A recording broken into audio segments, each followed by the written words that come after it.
A construction worker swings his hammer into a rock wall. The stone splits, and sitting inside, perfectly preserved, is another hammer, an iron hammer with a wooden handle.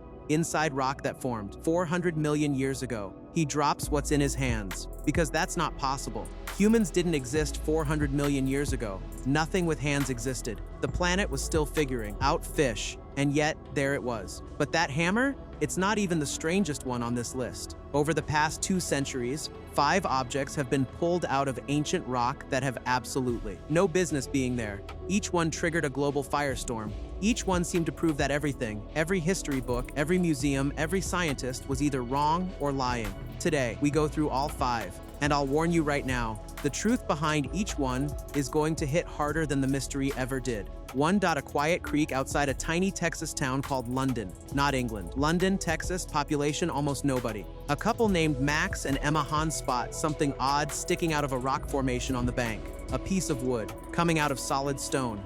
They take it home, leave it on a shelf for 10 years. Their son eventually gets curious and cracks it open. Inside, a hammer, iron head, wooden handle, completely normal looking, except for one thing, the lime. Stone around it? Geologists said it resembled Ordovician period rock, between 400 and 500 million years old. That's before dinosaurs, before fish with legs, before anything with. For decades, it's just a local oddity. Then in 1983, a man named Carl Baugh gets hold of it. He's a young Earth creationist, someone who believes the Earth is only a few thousand years old. He puts the hammer at the center of his museum and declares it proof of a pre-flood civilization. He claims the wooden handle is turning to coal. He says the iron composition matches nothing from known history. The internet exploded. If humans made tools 400 million years ago, everything we've been taught is a lie. But geologists had a very different explanation, and it's one that will actually change how you see rocks forever. It's called concretion. Minerals dissolved in groundwater slowly accumulate around any foreign object, a branch, a dropped tool, anything. Over time, they harden into a shell that looks exactly like ancient rock. The minerals themselves might be old, but the hardening, that can happen in decades, 50 years, sometimes less. The hammer matches American mining tools from the 1850s. A miner probably dropped it near that creek. Mineral water did the rest. Carl Baugh has owned that hammer for over 40 years. In that entire time, he has never once allowed independent scientists to test it. That silence tells you everything. Now keep that concretion process in mind, because it's the key that unlocks the next 4 objects too. We won't need to explain it again. You already know the trick. 3 mineral collectors are hunting for geodes when one of them tries to cut open a find with a diamond saw. The blade hits metal. Inside, a ceramic cylinder with a metal rod running through its center. Anyone who's worked on a car engine would recognize it immediately. It looks exactly like a spark plug. The finder told reporters that an unnamed geologist dated the surrounding rock at 500,000 years old. She never named that geologist. Not once. The story went global. Ancient civilization. Pre-human technology. Some people said it wasn't human at all. 2 researchers eventually got their hands on X-rays and detailed drawings. They spent about 10 minutes cross-referencing automotive catalogs. It was a Champion spark plug, 1920s model. Every measurement matched perfectly. Someone threw an old spark plug in the California desert around 1930. The desert soil, same mineral process as the hammer, formed a hard shell around it in 30 years. Collectors found it and had no idea what they were looking at. No ancient civilization, just a discarded car part and a geological process that fools the eye every time. So here's a question for you. Drop it in the comments. Which of these 5 objects would you have been most convinced by if you'd found it yourself? We'll come back to that at the end. This one is darker, because the object has completely vanished. 1851 Massachusetts. Workers blasting rock on a hillside find, among the rubble, a metal vessel, bell-shaped, silver inlaid flowers on the sides, a silver grapevine around the base, elegant craftsmanship. The rock they'd been blasting? Ediacaran period. 570 million years old. Scientific American published a note about it. That single article is still generating theories 170 years later. Here's what the theories leave out. There is 0 evidence the pot was ever inside the rock. It was found in rubble after an explosion that scattered tons of stone in every direction. It could have been lying on the surface. It could have been in a crack. It could have been dropped by a worker that morning. When archaeologists examined the description and the single surviving photograph, they recognized it almost immediately as a Victorian-era decorative piece.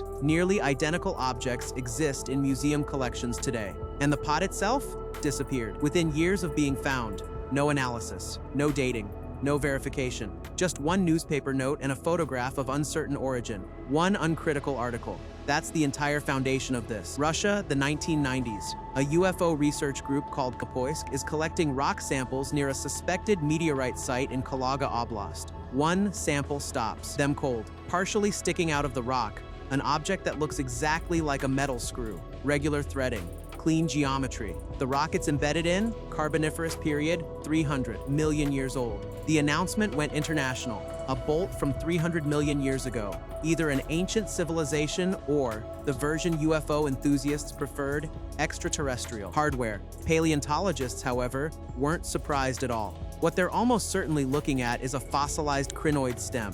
Crinoids are sea animals, relatives of starfish. Their stems are made of stacked disc segments, like coins in a column.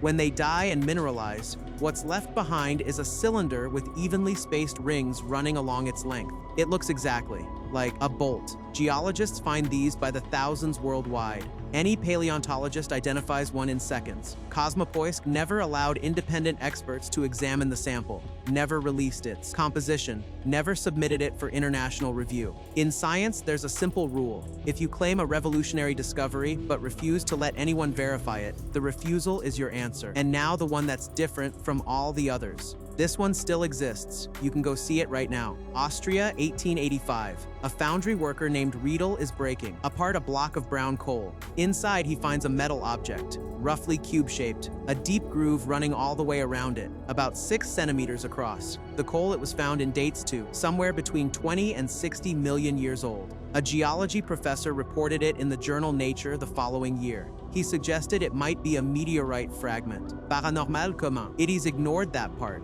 They described it as a perfectly machined steel cube, proof of ancient technology or an alien probe fragment. Here's the reality. The object was analyzed in 1966 at the Vienna Museum of Natural History. The result, iron with carbon traces. That's cast iron. Standard.